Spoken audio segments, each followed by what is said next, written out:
Hi, long time no see.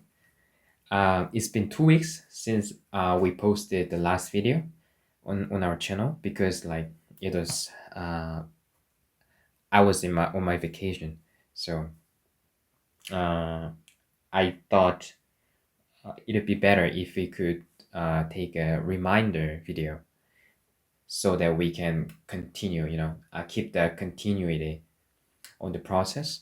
So let's review what we have done so far. So our process and our strategy was when moment generating function of two variable are same, we can conclude that the PDF, the distribution of each variable are same. So this was the idea. So for proving central limit theorem, which is when the number of sample is large enough, then sample means distribution follows normal distribution, right? So our strategy was let's set x as following normal distribution in this case. So x follows normal distribution. So we get moment generating function of x as a representation of normal distribution. So we get a result.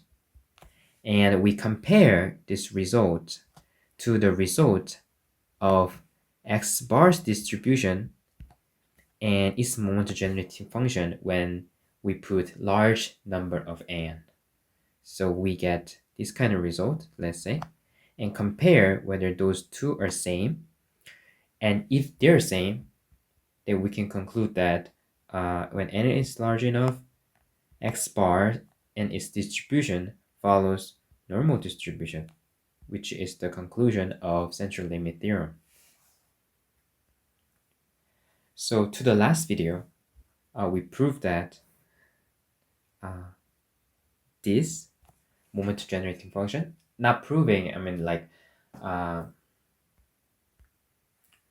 strictly say we found the moment generating function, which looked like this. So this was the moment generating function of x if we suppose x follows normal distribution. So this would be the result of here. I'm sorry. This one here.